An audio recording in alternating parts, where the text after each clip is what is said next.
शेतकरी मित्रांनो नमस्कार। हरभरा पिकाला आता नेमकेच फुलं लागण्याच्या ठिकाणी सुरुवात झालेली आहे आणि आपण आता जस्ट हरभरा पिकाच्या शेतामध्येच आलेलो आहोत। तर ज्यावेळेस हरभरा पिकाला नेमके फुलं लागत असतात तर याच पिरियडमध्ये आपल्याला हरभरा पिकावर दुसरी फवारणी घेणे महत्त्वाचे असते। तर दुसरी फवारणी कोणती घ्यावी किंवा या फवारणीचे आपल्याला काय फायदे होणार आहे याविषयी माहिती आपण आजच्या व्हिडिओमध्ये बघणार आहोत। नमस्कार, मी मच्छिंद्र सुसर आणि सॉइल स्टोरीवरती तुमचे सर्वांचे स्वागत। आपल्या चॅनलवरती जर तुम्ही नवीन असाल तर चॅनलला सबस्क्राइब करून ठेवा। तर शेतकरी मित्रांनो, ज्यावेळेस हरभरा पिकाला नेमके 1 ते 2 फुलं लागण्यास सुरुवात होत असते तर त्या टायमिंगमध्ये आपल्याला हरभरा पिकावर दुसरी फवारणी घ्यायची आहे। तर दुसरी फवारणी का घ्यावी किंवा या फवारणीचे काय फायदे आपल्याला होतात, तर ही फवारणी घेत असताना सर्वात महत्त्वाचं आपल्याला एक लक्षात ठेवायचं असतं की जास्तीत जास्त फुले लागण्यासाठी आपल्याला यामध्ये टॉनिक घ्यायचं आहे। तर मी या ठिकाणी तुम्हाला 2 ते 3 टॉनिक सांगतोय। तर ते टॉनिक तुम्हाला जे तुमच्याकडे उपलब्ध झालं ते तुम्ही या ठिकाणी घेऊ शकता। तर जास्तीत जास्त फुले लागण्यासाठी एक टॉनिक, त्याचबरोबर काय होतं शेतकरी मित्रांनो, हरभरा पिकावर आता जो काही उशिरा येणारा मर रोग असतो किंवा जी काही बुरशी असते त्यावरती नियंत्रण मिळवण्यासाठी आपल्याला एक चांगलं एक बुरशीनाशक सुद्धा या ठिकाणी आपल्याला घ्यायचं आहे। त्यानंतर शेतकरी मित्रांनो, आता इथून पुढे हरभरा पिकाला ज्यावेळेस घाटे लागत असतात तर त्या टायमिंगमध्ये हरभरा पिकावर जी काही घाटे अळी असते तर तिचा आपल्याला प्रादुर्भाव दिसून येत असतो। तर घाटे अळीचा प्रादुर्भाव आपल्याला थांबवण्यासाठी या ठिकाणी आपल्याला एक चांगलं अळीनाशक या ठिकाणी निवडायचं आहे। तर अशा पद्धतीने फक्त आपल्याला 3 औषधांचं कॉम्बिनेशन करून या ठिकाणी हरभरा पिकावर एक फवारणी करायची आहे। तर यामध्ये आता आपण कोणकोणते औषध निवडणार आहोत, तर जबरदस्त फुले लागण्यासाठी आपल्याला या ठिकाणी कोरोमंडल कंपनीचं तुम्ही फंटेक प्लस घेऊ शकता। खूप चांगल्या पद्धतीचे हे टॉनिक आहे आणि याचे खूप चांगले सुद्धा आपल्याला या ठिकाणी रिपोर्ट दिसून येतात।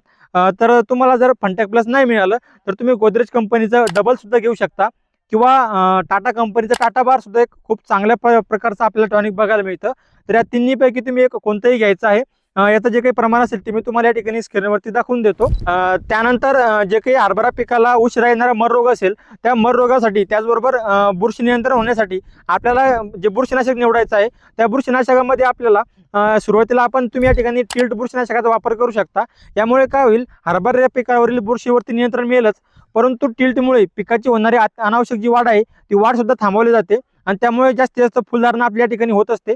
त्यामुळे सुरुवातीला तुम्ही या ठिकाणी जे काही टिल्ट बुरशीनाशक आहे ते वापरू शकता किंवा जर तुम्हाला टिल्ट मिळालं नाही किंवा उपलब्ध झालं नाही तर तुम्ही धानोगा कंपनीचं नवीनच एक 2-3 वर्षापूर्वी आलेले एक बुरशीनाशक आहे, खूप चांगल्या पद्धतीचे रिपोर्ट आपल्याला बघायला मिळतात। तर झॅनेट जे काही धानोगा कंपनीचं आहे याचा वापर करू शकता। टिल्ट किंवा झॅनेट या दोन्ही बुरशीनाशकापैकी एक बुरशीनाशक या ठिकाणी आपल्याला निवडायचं आहे। त्यानंतर शेतकरी मित्रांनो, जी काही अळीनाशक आहे अळीवरती नियंत्रण मिळवण्यासाठी आपल्याला तुम्ही सर्वात पहिले म्हणजे भरपूर शेतकरी वापरत असतात जे काही इमॅक्टिन बेंझोएट हा घटक असलेलं तुम्ही कोणत्याही कंपनीच्या ठिकाणी घेऊ शकता। यामुळे आपल्याला दीर्घकाळ अळीवरती नियंत्रण मिळतो। आणि किंवा जर तुम्हाला इमॅक्टिन जर नसेल घ्यायचं तर या ठिकाणी दुसरा पर्याय आपल्याकडे उपलब्ध आहे, तो म्हणजे कोराजन। कोराजनचे सुद्धा खूप चांगल्या पद्धतीचे आपल्या ठिकाणी रिझल्ट दिसून येतात। तर कोराजनमध्ये क्लोरोएंट्रानिलिप्रोल हा घटक उपलब्ध आहे आणि हा घटक असले तुम्ही कोणत्याही चांगल्या स्टँडर्ड कंपनीचं या ठिकाणी कोराजनचं या ठिकाणी तुम्ही निवडू शकता। तर अशा पद्धतीनं आपल्याला ही फवारणी घ्यायची आहे। शेतकरी मित्रांनो, ही फवारणी घेण्या अगोदर एक महत्त्वाची गोष्ट अशी आहे की ज्यावेळेस हरभरा भर फुलात असतो त्या ठिकाणी आपल्याला हरभरा पिकाला पाणी द्यायचं नाहीये। ज्यावेळेस फुलं लागण्याची अवस्था असते त्याच्या अगोदरच आपल्या ठिकाणी पाणी देऊन घ्यायचं आहे। जर तुम्ही भर फुलात हरभरा पिकाला पाणी दिलं तर तुमच्या ठिकाणी फ्लॉवर ड्रॉपिंग होऊ शकते, फुलांची जी काही गळ आहे ती होऊ शकते। त्यामुळे हरभरा भर फुलात असताना कधीच पाणी देऊ नका। हरभरा फुलात येण्या अगोदरच या ठिकाणी आपल्याला पाणी देऊन घ्यायचं आहे। तर शेतकरी मित्रांनो, आजच्या व्हिडिओमध्ये एवढंच। जर तुम्हाला व्हिडिओ आवडला असेल किंवा माहिती कामाची वाटली असेल तर तुमच्या इतर शेतकरी मित्रांना सुद्धा हा व्हिडिओ शेअर करा आणि जर आपल्या चॅनलवरती नवीन असाल तर आपल्या चॅनलला सबस्क्राईब नक्की करा। भेटूया एका नवीन आणि माहितीपूर्ण व्हिडिओमध्ये, तोपर्यंत धन्यवाद।